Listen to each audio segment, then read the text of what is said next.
experts. Make sure you tune in every Saturday on Cool FM from 9 a.m. to 10 a.m. Bye!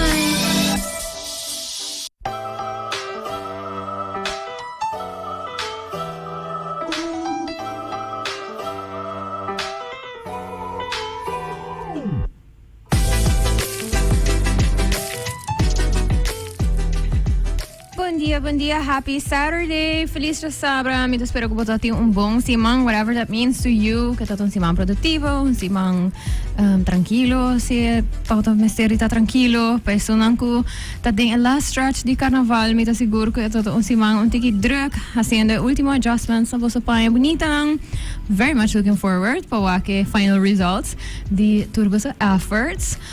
Awetin para de Nicolás, das microvisitor hende, que se poderia caminhar para tem paciente, because that means chances are que tu vai ter tiki tráfico.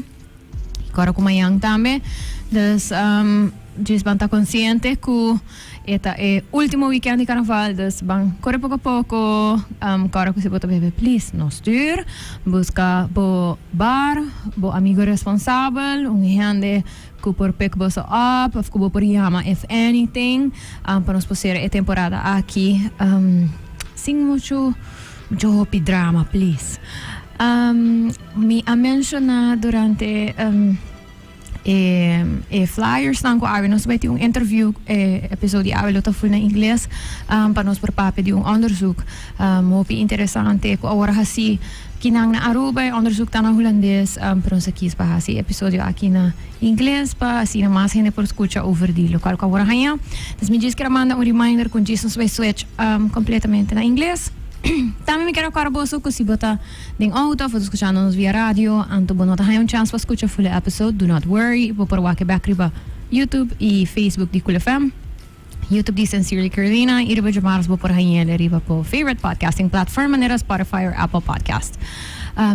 So without further ado, me quero bisa danke na aming awesome sponsors, danke na Total, na Gain, na La Roche-Posay, yung reminder pa cara junta sunscreen, 2-finger rules, just remember that.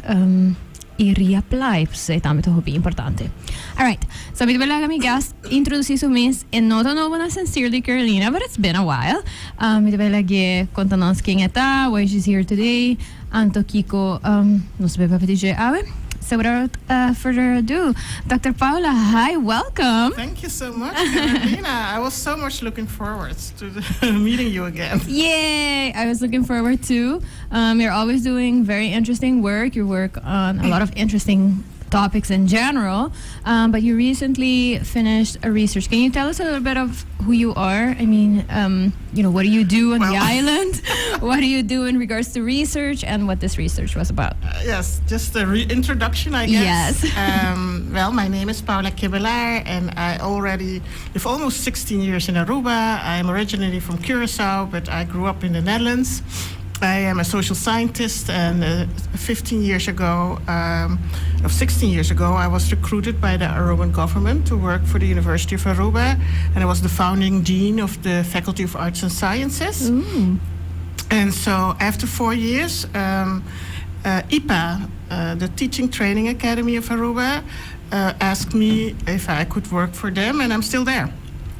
So I don't know what that means, because I thought after 4 years I would go back to the Netherlands or to Curaçao.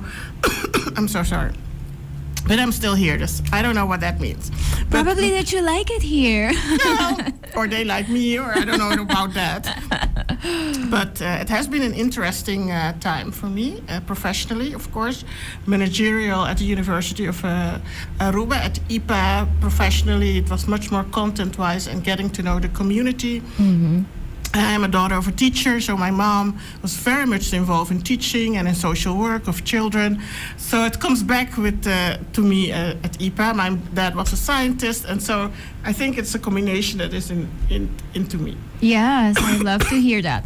So Paula, you, together with some colleagues in the Netherlands, just did a very interesting research about risky behavior in Aruban youth. Yes. Can you tell us how this research came about, who you did this with, and why did you want to, or why was it important to research this specific age group or this specific issue?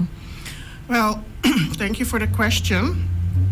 as you know, 3 years ago you interviewed me already, and with my colleague Dr. Annemarie Slotboom from the Vrije Universiteit in Amsterdam, and Professor Jan Hendricks from also the Vrije Universiteit Amsterdam, but then specifically the Nederlandse Centrum voor Criminaliteitsbestrijding en Rechtshandhaving, which is a research institute at the Vrije Universiteit. Okay. And he is also affiliated with the University of Amsterdam. We started to actually do a pilot to see how the situation was for the youth in Aruba. And they are very senior researchers, very experienced and renowned in the Netherlands and internationally. Annemarie, much more on gender of the girls, what happens with girls that they are actually getting in risky behavior, and Jan much more with boys. Sometimes I will use Dutch words because that is a little bit also the situation with this project. And so we started a pilot to see if there was a situation or issues at IPA, and this is like 6 years ago. And we finished this pilot, and you interviewed me also about it, in 2020, and we handed over to the then Minister of Education, which was mid in COVID. So we collected our data in 2019 with 11 schools, and we did an inventory on which are the main areas of concerns regarding the quality of life of Aruban youth. And there were 4 topics: the school context, the barrio, the neighborhood that they live in, the situation at home, family situation, and last but not least, their well-being, their physical well-being. When the then Minister of Education remarked that, he said, actually, you should be preparing also a follow-up to see actually what is happening now and during COVID and post-COVID. Another government was installed in 2001, and then we presented the findings of the pilot, and then the then Minister of, now still the Minister of Justice and Social Affairs, and the Minister of Education said, we want you to do a national inventory, all the youngsters between 10 and 14 years old, but we want you to focus on the mental health, because we know that COVID had an impact on the mental health of on young people. We want you to add some extra questions, survey questions for the youth on what their mental health is. And so we prepared for that like 3 years ago. We got funding. It's for the first time that Aruban government funded a research project this big on this topic on a national level. So it was really an honor to do this, but it was also a huge responsibility that it should succeed. And we expanded the survey questions and the interview questions with extra mental health questions. We put colleagues on it, psychology experts like Janneke Dapper-Nederhoed, also working at IPA, and Daniane Salcedo, who is a well-known psychologist, to check if we are not asking too much, and also that the children will not get emotional during the survey. So now the topics were still school context, barrio or neighborhood, the impact of barrio neighborhood, the impact of the family situation at home, and the well-being. We actually split that in physical health, well-being, and mental health, mental health. So these were the 4 topics that for the youngsters we developed. We reformulated a little bit the survey questions. They were surveyed by tablets. And we interviewed the school professionals or the school managers, which consist of the director or the social worker at school or a school board, and or as they say here in Aruba, interne begeleider, class assistant, and minimum 2, maximum 4 school professionals of each school. So like teachers? Each elementary school and 1 and 2 SPO schools. So we did all the schools all over Aruba. And for the first time, we included parents. We wanted also to know the experience of parents on these topics. So we organized focus group sessions for all the districts, the 6 districts. Minimum 4, max 8 parents were invited to discuss en group about the 4 topics. Okay. So we had 3 research groups basically from different angles, but also from a different methodological approach, survey, quantitative, and the other 2 interviews and focus group session, qualitative. And so we brought all those collected data together, and then we analyzed that, which was a huge thing. But the whole process of field work to prepare and to inform all the school boards, all the schools, also the special schools, which mean the Montessori schools, the faith-based schools, the private schools. Okay. It has been an honor of my life to really get to know Aruba in this way. Yeah.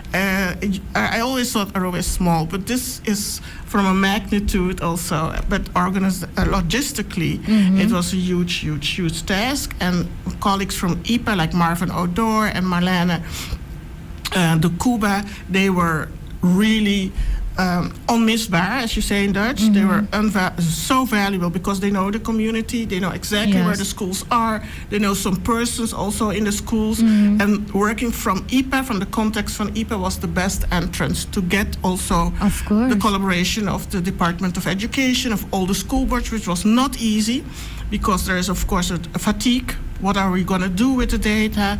They have already concerns about the mental health. They had already concerns about the mental health of their pupils.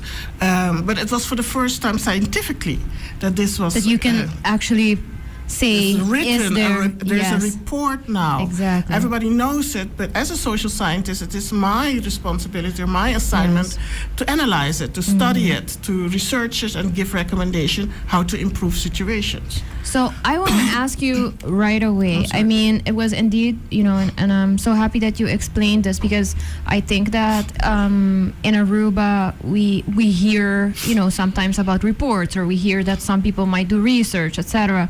But we don't necessarily understand what kind of goes into it. Or sometimes they say, oh, we made a report, but then people like me who like to read or who like to understand what methods were used, and then I see, oh, maybe, just a couple of schools were used, and then I wonder, how representative is it? And I mean, it's always good data, any data, that you can have. Makes visible, and I'm a teacher of research.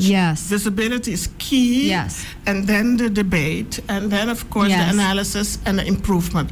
These are the steps for research. Sorry, I was interrupting you. No worries, the teacher in me comes out. out. The teacher comes out. I love it.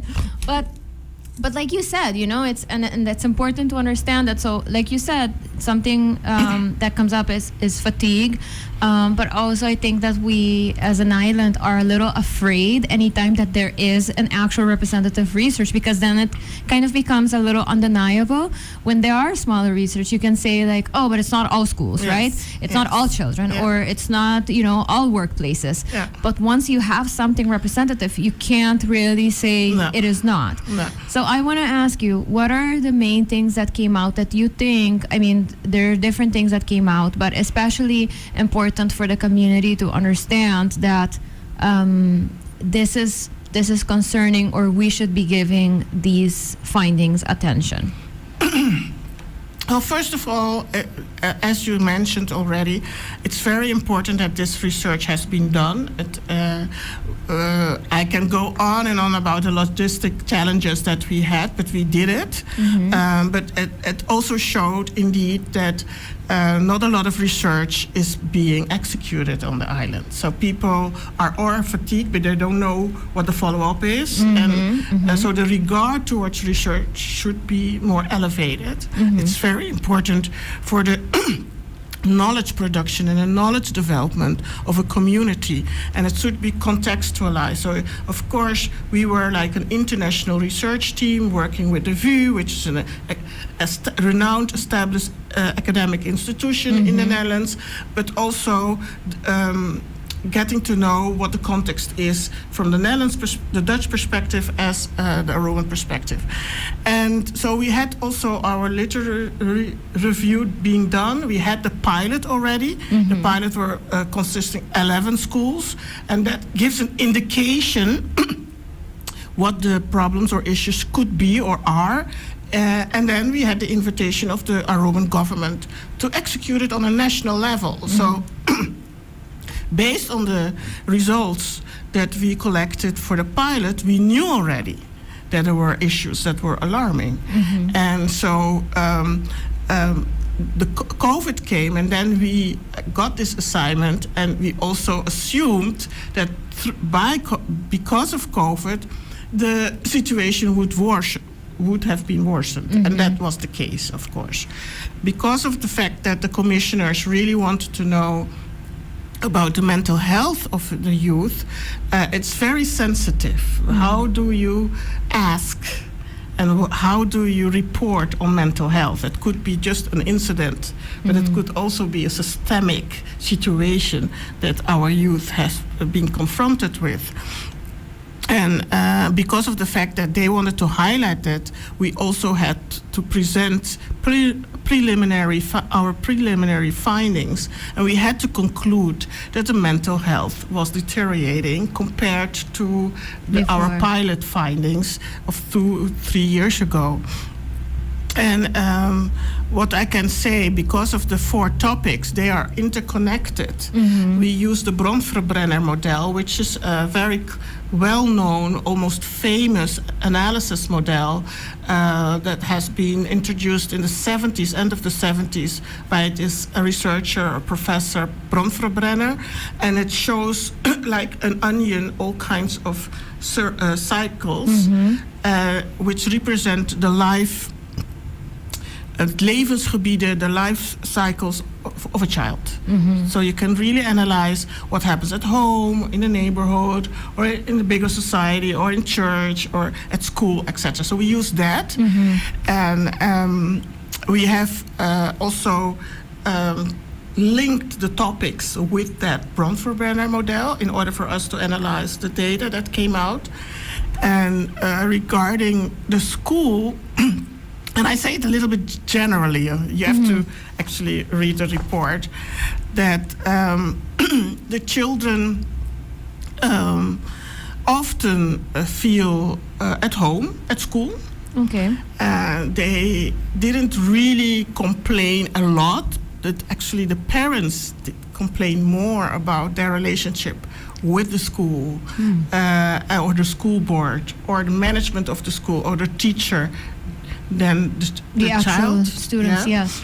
Of course, there were problems at school with other children, perhaps, or with the language. And it is within all these topics that we have to highlight the situation of migrant children. The migrant children in the Aruban school system, they have extra challenges for acceptance, the diversity inclusion component, but also of course the language issue, and being accepted by other school children.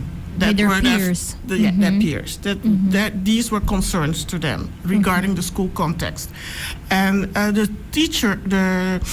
school professionals, they were really emphasizing that, and they work extremely hard. I mean, there should be a prize for teachers on the island for what they do and what they have to endure. But you see that there are school professionals that are really, really working hard that the school becomes the second home. And they're very aware that the school should be the second home, because they know the situation of a lot of children at home are not perfect.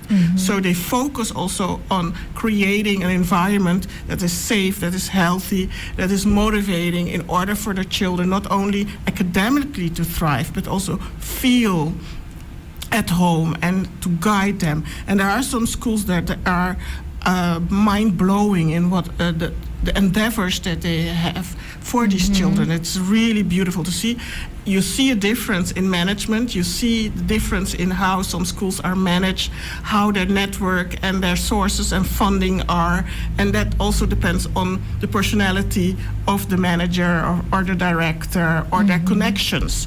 So that is definitely something that you see. You see difference in some schools that have much more resources than other schools, also depending on the districts that they are in, and that is it's a pity to see that in Aruba.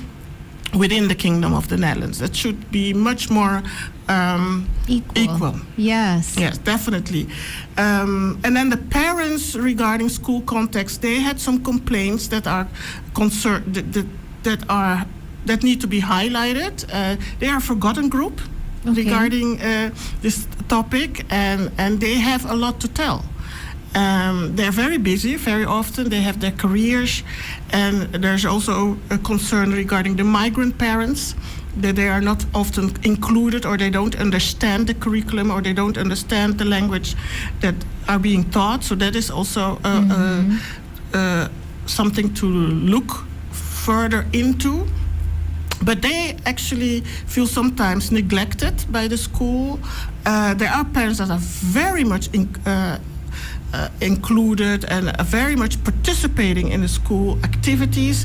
These are parents that are examples for parent participation, but there are a lot of parents that are not doing anything, and the teachers or the school manager don't have any way they don't know how to connect with the parents, and there is a particular concern for the migrant parents. And so the parents were very critical of the curriculum. They really thought that that was not advancing. There was no vision. They don't know what the vision is of Aruba towards their education on elementary level, but also what do you want to achieve as a country towards the educational level of your population. The youth is the future generation. So what is it that you're going to do? And that is something that they also said that was not all schools have a school board also that they align with. So critical feedback on how the school board operates towards them. And last but not least, they actually felt that the school was not really academically enough innovative. The curriculum was not, it was a little bit backwards. And although they're all technological tablets and everything, but somewhere they felt that the content was not really into place. So there were a lot on the topic of school context that from the different angles, the different research group that needs some attention. And then the barrio was something that is also very important. The barrio, a different district in Aruba. Anthropologically, it's very interesting how the culture really submerge in also the schools, and how you have to deal with the culture of that specific district. And you see that some districts, they have much more financial power than other districts regarding their schools. It is a little bit alarming in certain districts.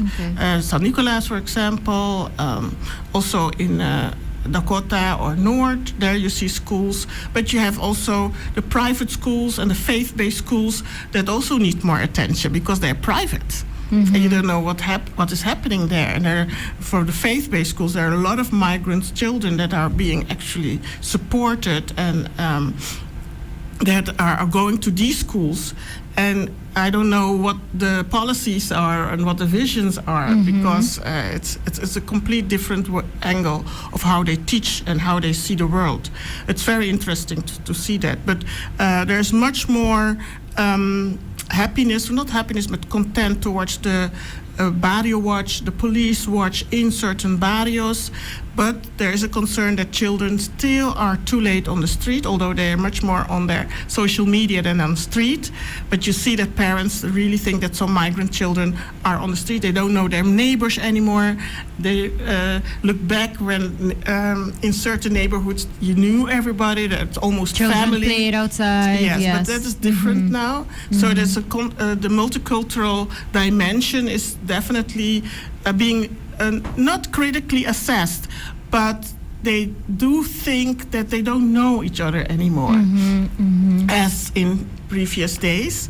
And it's also that some are really critical of the deterioration in certain neighborhoods, and it's unsafe for children. It's not nice. It's too impoverished, too neglected.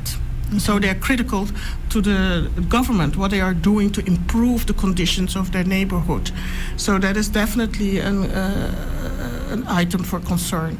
And the children, they feel sometimes that they feel very at home in the barrio because of the girlfriends or boyfriends that they have, and sometimes they sit at home. So that is really, the parents were much more critical, and also the school professionals were also critical, because Try Idea and all kinds of other support networks have been budgeted on. It's not that easy anymore. They really think that there should be more, and the parents emphasize that more things to do for children in the neighborhoods. That is fun, that has to do with sport, that has to do with creative, and that is accessible, and the children can stay there when they work, and that is also deteriorating, or is not enough, it's insufficient. And so regarding the family situation, this is something that I want to highlight, specifically because we had the assignment for post-COVID and the mental health. And of course, the lockdown was something that really forced families and households to stay at home for the first time. And that had all kinds of consequences. And the children really, through the survey, mentioned how they got much more emotional, and the parents emphasized that too, much more nervous. The school professionals emphasized that. They also, the school profession highlighted that there were issues of concentration and focus attention in school due to what was happening during COVID. And the children themselves they mentioned that the situation at home was tensed. And of course, the financial crisis and the social emotional stress that comes with it, they feel that. And they had to stay at home. So everybody was at home. And that definitely impact on their behavior, on the social media behavior. That also, of course, has a consequence on the addiction to social media. And that was something that was the commissioners were right about the fact that COVID had an impact. So the household situation for a lot of youngsters is problematic, though. There are a lot of one-parent households. We know that, but that is an extra pressure for the person that is managing that. Most often, that is a mom. And there are more and more households that are being run by a father, but still, most of the one-parent households are run by a mom, by a mother, or a female household. There are a lot of households that are, in Dutch you say, samengestelde gezinnen. So the dad had a previous household, the mom had a previous relationship, and they come together with their children. And that is also something that needs more attention, how that works or how that plays out in the development of a child. And the migrant households. So without some social networks of family or whatever, they are here and they don't have the network they can rely on as other households. So our different households, you have the twee verdieners household, as they say in Dutch. You have that. People have studied outside of Aruba. They come back. They have good careers. They're very busy, though, with their careers. And some of the schools, they do have a majority of of these kinds of households, but only a few. Okay. So the thing is that the household situation has a direct impact on the school achievement of the child. And what not about even the school context or the multilingualism, not even the barrio. It is the household. Yeah, the thuissituatie. And what about multi-generational households? Is that something that... Yes, of course, yes. I forgot to mention that. The grandmom is really important, extended family situation, so like with aunts, tios, tias, nephews, but a grandmom that takes care and is an integral part of that household, or in the compound itself or outside. I was I'm wondering if it comes back in your research as well, because it does assess risky behavior. I was talking to my boss actually about it, that she was at a lecture where they talked about how multi-generational households also impacts stress, because you're dealing with the stress of all of these adults. So maybe they would have just the parents who might be complaining about work, but then they have also like the aunts who are living at home complaining about work and financial stress, but also because they have a lot of adults giving them different directions, that they have sort of an issue with authority, and like who's the actual authoritative figure in a household when you have a hierarchy going on between the adults, but then also with the children. Yes, it's for sure that the household, in my opinion, humble opinion, is the key area to really look into for the further actually for the quality of life of our children. And I think that there are different types of households. There are also different socioeconomic backgrounds of households. You cannot pinpoint or link it with each other automatically. No. There are different kind of angles to study that, but you see that the multi-generational household is definitely the main household type that we saw. The children are really mentioning de thuissituatie. And if that is okay, if there's safety, if there's structure, if there are norms and values, then you see that the child feels belongs, feels safe. When it's not the case, for financial stress or social emotional stress, then there is an issue. We also have to mention that there are households that are very strict, very hierarchical. And the school professionals mentioned that some migrants groups, they have a very hierarchical way of organizing, but also sanctioning. And that is different from what is actually perceived as okay in Aruba. So that is also actually a concern, how to deal with that and how to accept that, because it might be from a different cultural perspective okay, but that doesn't mean that it is good for the child. Yes. Good for the child within this context, within the Aruban context. So that is definitely the socioeconomic background, the socio-emotional safety net, support net that the household should be. That was difficult to really see as that is going okay in Aruba. Definitely not post-COVID.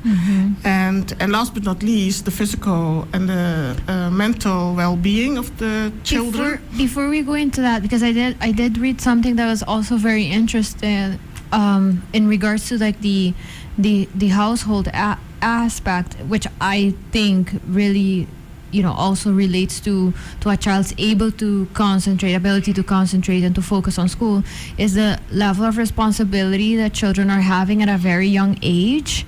And I talked to my dad about this not too long ago, and he said that back then in the Netherlands there was a thing called sleutelkinderen, which usually were children of parents who financially were not okay, so the parents worked a lot, and then they didn't come home to somebody because everybody was working, nobody was taking care of them.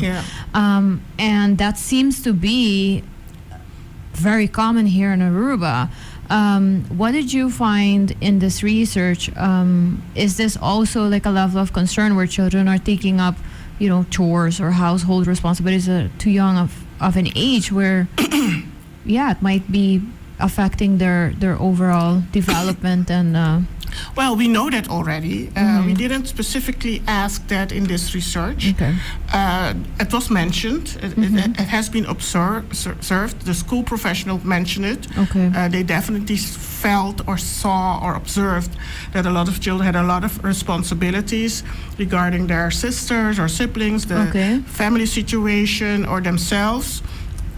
that was definitely also expressed, but we didn't really in our questions focus on that item. On our questions, we wanted to know what a general feeling was in order for us to define or understand better the quality of life. And the quality of life is actually a formula within the sustainability development concept. We want to know, or we want to strive or achieve a decent life for everybody. Een waardig bestaan voor iedereen. And the children or the youth that we have surveyed, they were between 10 and 14 years old. And some of them had already a lot experienced in their lives. And particularly some of the children that we surveyed at the SPO schools. They were not problematic, but they had challenged situations. And so definitely the thuissituatie, the family situation is problematic for a lot of children.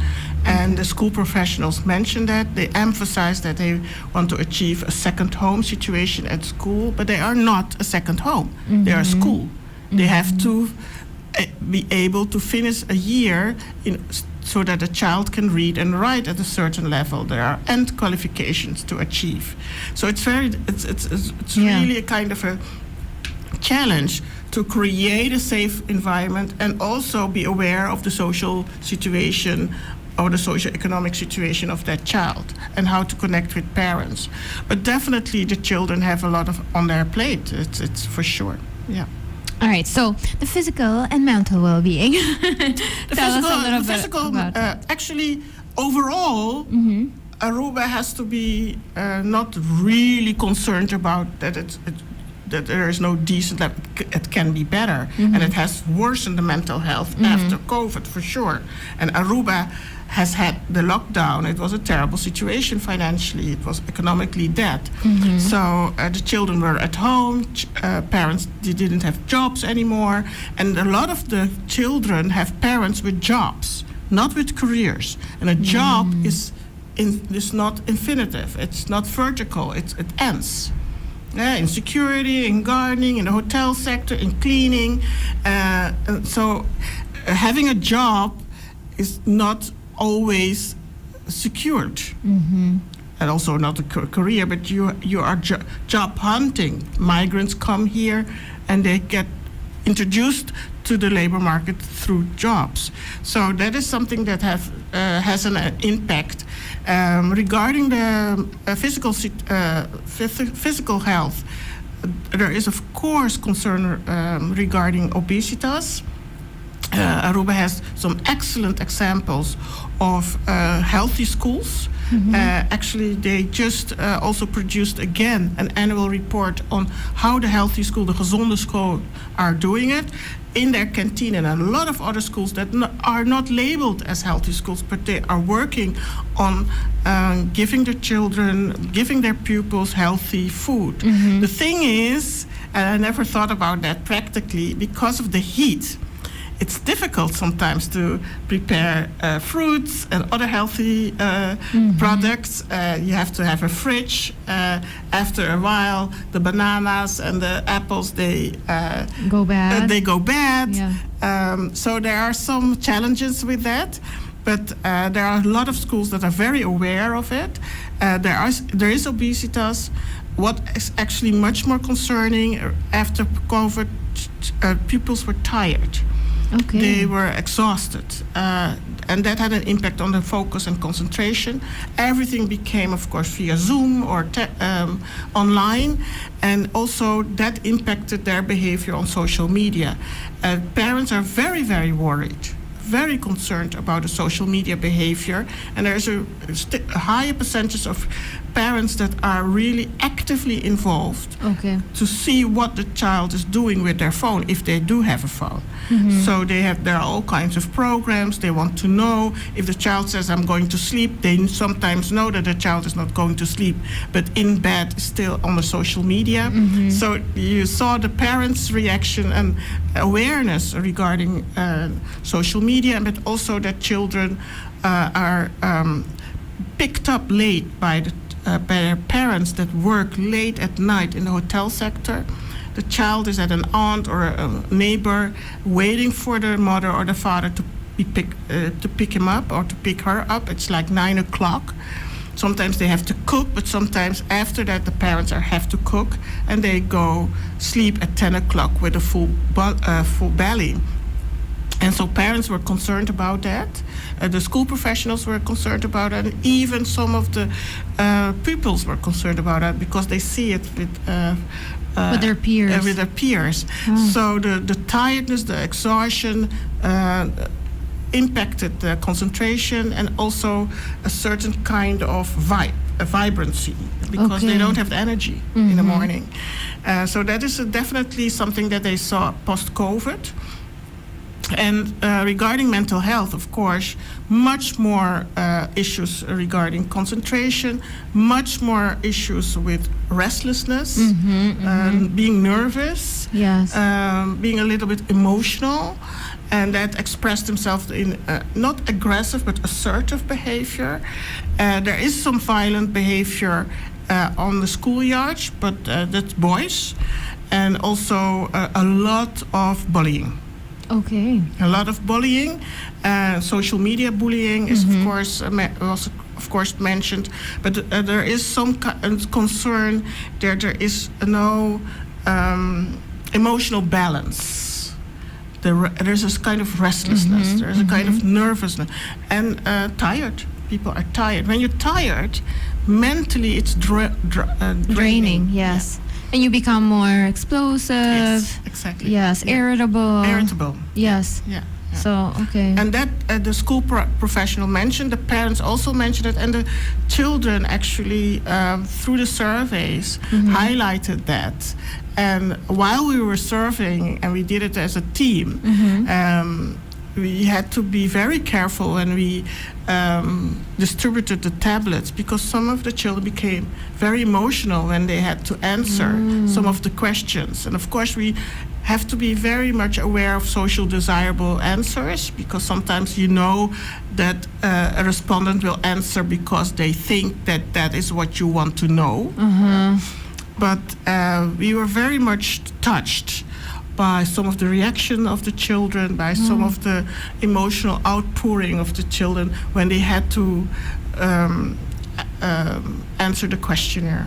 Yes. And were there specific parts that trigger that in the children that you could pinpoint? What like were there questions that made the children maybe a little bit more emotional? Yeah, definitely. When we ask about the emotional situation and also the at-home situation, everything was anonymous, so it was not relevant for us who that specific child was, but only the district, if it was a girl or a boy, the age, which language he or she prefers, because we had it in Dutch, English, Spanish, and in Papiamento, which schools, and of course, which grade. Okay. And we specifically had this category between 10 and 14 years old that could be better explained by my colleagues from the VU, Dr. Annemarie Slotboom and Jan Hendricks, Professor Jan Hendricks, because in the youth psychology, that is actually the entrance of the voorportaal to adolescence. Okay. And there you can see, as they explained it to me, when a child could have some behavioral issues that could indicate that he or she would end up in an unhealthy, as they say it, politically correct, or unsafe life pathway. Okay. So that is what they call actually the voorportaal for perhaps criminal behavior or risky behavior. It's risky behavior. Yes. And the risky behavior was also mentioned by a lot of school professionals regarding ongewenste intimiteit of ongewenst seksueel gedrag. Okay. So it's there that in puberty it's going to be explored. I saw that was also one of the recommendations that, and I thought that was very interesting because for context, and some of the people that listen know I also work as a policy advisor in the government, and in my department specifically, this was also a very interesting topic that sometimes as adults you assume that these are things people know. And I mean, you and I, Paula, also being interested in women issues, we know that is not true. But still, on a in a professional sphere, you kind of feel like people would know what the line is for ongewenst gedrag, for behavior that is not acceptable, not only towards women but just towards others. But then, we also worked on our policy in regards to healthcare, how that looks like in healthcare and how to report it and how to go about it, having safe places. So when I saw that recommendation, I was like, oh my gosh, of course, because you can't expect adults to know this, even if they're professionals or not, if they never learned these barriers, if they never understood what the boundaries are to your behavior. So I thought that was very interesting, and it's also very difficult. Yes. It's very challenging, and it falls and it staat and valt, as they say in Dutch, with communication and with, of course, information and how do you say, voorlichting. There need to be a lot of more communication, awareness regarding these topics. For some people it works out, for other people not. It's not just tailor-made. No. And that makes it difficult. That makes it challenging. There is, of course, a concern for parents that are weak, that need much more support. We just assume that when you are a family, you can carry that, you can take that responsibility. It's difficult to raise a child. And there are parents that are mentally also challenged or have issues. And there are a lot of school professionals also mention that there are addicted parents or parents with financial stress or problems. That also has an impact on how you... Because they're on survival mode, yes. On survival mode. So that is something that needs to be really taken care of, because that has a lasting impact. That are generational cursors or burdens that you take with you as a child. You see where your parents go through. And so that is something that is definitely that needs more attention through awareness, workshops. School boards need to pay more attention. They have a lot on their plate. And we, as one of the main recommendations of this report is, of course, much more schools, social workers need to be recruited through the school boards, to schools. And now you have school boards with 2 social workers. It doesn't work. We have 3 or 4 big school boards, everybody knows, and then you have a lot of special schools, a lot of new new schools also erupting as a kind of an answer, or an answer to the more main traditional way that other elementary schools are in Aruba. Montessori schools are popping up, all kinds of other pedagogically context schools. It's a reaction on what is happening of this field, and that has also been expressed by the parents during the focus group sessions, that they feel that it should be more innovative, much more interesting, the curriculum or how they teach. But there is a concern towards parents that they're not able to raise their child. They are addicted, they have problems, financial problems, of mental problems, and school professionals are asking there should be courses, trainings for parents to really be introduced how you should do that. And there is now being developed a national pedagogic vision. So that is in the making for sure. It's a huge thing. School boards should be on board on that and try to organize classes or, awareness workshops. And then there is the other issue that a lot of schools also have the challenge of organizing nice activities, and they don't have a lot of funding. I was going to ask a question. It might be a little, I don't want to say controversial, but maybe inflammatory, I'm not sure. But, as you mentioned, there's a lot of new private schools. There's a lot of new private schools with different approaches as well. which might or might not have some government funding, but if you look at them, most of them come with a relatively steep price tag Yes. that only a certain group of people can afford. Exactly. And I don't know if it might just be an opinion that you might have, but how is that impacting the public schools and these, semi-public schools? So that we have like the big school boards that are, considered public schools in the sense of that they are fully funded by the government. Once you have all of these parents taking their children to these private schools, that might be the parents who might be involved in school activities and might contribute to activities. And if they more and more leave, are teachers also left with parents who do not have time to participate, who do not have financial funding to contribute? Is that something that is definitely happening? Yeah, there's definitely a gap. It's everywhere and it's Okay. worldwide. And you Okay. see that the social-economic background of a household, of a family, determines also the educational success of the child. Not even the level of intelligence or work ethic or investment. It is definitely the socioeconomic background. And you see that it's worldwide. And there is a gap widening also in Aruba for the have and the have-nots. And it has also one of the first impacts is through education. And education is very important. It should be also one of the high priorities of the next government that is going to be now installed. There are a lot of things not sufficiently, as if I may say so, being addressed, not only from the social emotional perspective, but also much more on the content-wise. And I think that when you start a family, you want the best for your child. This is what you want.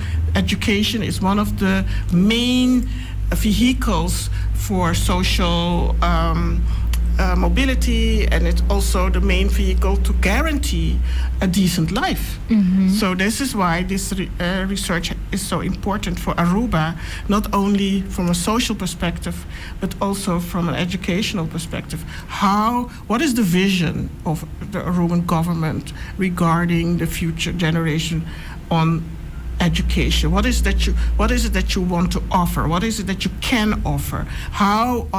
What other routes are there? And what is it that you really want also to what is it that you want them to contribute to the community development? Because that is, of course, the whole objective. And right now, I think that I was touched by this research, and it was personal because I'm a daughter of a teacher, and I never wanted to deal with it. Now I'm in another country, in Aruba, in another context, and I see the immense importance of highlighting this a situation for the youth. And it is also that a lot of people work very, very hard in education, and they don't have any perspective in actually improving or also gaining more knowledge, or also getting their career perspectives being fulfilled. So there is, in a way, not enough mobility in the educational field. It is really an issue that there are not sufficient social workers working on every school. Should be at least one. And now we're talking school boards that have 4 for all the schools that are affiliated with that specific school board. The other one has 3 and one has 1. It's not enough. It's mind-blowing that is happening. So there should be an investment in social workers that are appointed to each school, or the school boards need at least, like, for every school or every district, 1 or 2 or 3 social workers that are really involved in the schools. There are a lot of issues. So that is one of the first recommendations that we had to write, and I hope that the next government is going to pick this up. Paula, thank you so much. I want to end it here, unless you have something that you still want to mention. Thank you so much. No, for thank you so sharing. much. I hope it highlighted what we did. It also it's huge. The report we just actually have just handed over to the minister. This was a team effort. So Annemarie, Jan, Marvin, Marlene, Gregory, Goed Gedrag, and Janneke. Without them, we could not have done it. It was huge, and it needs all the attention that it deserves because it's about the youth, Aruban youth, and the quality of Aruban youth, future generation of this country. Thank you so much. I really appreciate you spending some time with me this Saturday morning. Thank you so much for your invite. I feel we bonded definitely. Yes, this is the third time. Indeed. The fourth time will come. Of course. We'll continue to talk as long as there is stuff to talk about and you have lots of stuff to talk I about. hope I have been clear, and I also hope that I highlighted the importance of this study. And this is really exceptional that the government of Aruba did this. Yes, so we are happy, and I am certainly, as somebody who likes to look at data and research, I'm happy that show we. You the yes, you can show it. So it's right quality there. Quality of life of Aruban youth. And it will follow up post-COVID youth monitor. I have requested to the director of the Department of Education, Annemarie Proveyer, to put it online so people can really look for it themselves. And we are starting now with the dissemination of the knowledge, writing articles, chapters for book, but also giving presentation. 12th of March, I will do it for the Department of Social Work. We are also going to organize for the whole field a presentation as soon as possible with the new government in place. Nice. For all the school boards and all the schools that participated, because without their participation it would have not been possible. And we hope that the recommendation, we also will present it to the Ministerraad. And hopefully this will be embedded in the future funding, and so every 2 or 3 years this monitor will be executed. Thank you. So I promise you, for those of you that are listening, that once Paula lets me know that it is on the website, I will share the link so that you can read it too if you're interested in that. Thank you. Thank you. All right. So if you tuned in towards the end, I mentioned at the beginning that we will be speaking in English today to accommodate Dr. Paula Kibbelaar so she can tell us a little bit about the research that she did together with her colleagues from The View in Amsterdam. So thank you so much for tuning in. You can find this episode back on the YouTube and Facebook of Cool FM and the YouTube of Sincerely Carolina. It will be on your favorite podcasting platform on Tuesdays, Spotify, Apple Podcasts, or whichever one you use. Switching back to Papiamento for a minute. Thank you for tuning in. Mito spero ko boso por avolge e sia algo novo. Maneira mi sa mention na mas viaja. Ting ora nosta hasi episodio ng onda ko nosta code switch no sa papel tiki di differente linguaggi. Ting ora nosta hasi episodio ng full Papiamento of full inglês maneira viaja aqui. Pasina nos por segurar ko nosa tem uma conversação kuta educativo e para a pessoa profissional não trabalhando riba específico área por expressar ang mensen por conta nos de trabalho que não está haciendo. Me quero say duidelijk vez más. Quiero dizer dank aan mijn awesome sponsors for allowing me to talk about whatever I want to talk about. Ay nos papel de kwaliteit de vida de nos jovem nang onderzoek agora hasiri besa aqui onderzoek representativo, seguro que sim. Aha, e para me ver com nós jovens na idade what a survey ng mens das Paula Kibbelaar say depende se é hope importante também. Maneira me mencionar assim na ku eta riba e website de Departamento de Educação me lo compartilha aqui também o link riba mi social media do se pronto follow me ainda at sincerely.carolina riba Instagram ou vaya me riba at Cine Talks também ou vaya me riba Facebook, so just look me up. Anto, assim na posso stay up to date. Enjoy Carnaval.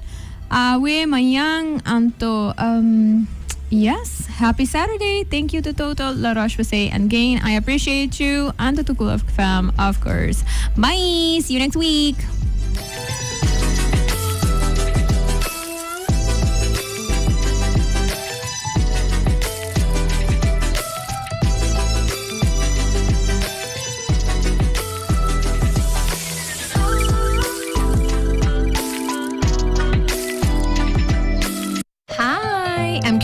And I am the host host of Sincerely Carolina, a series of educational conversations about current social issues with local and international experts. Make sure you tune in every Saturday on Cool FM from 9 a.m. to 10 a.m.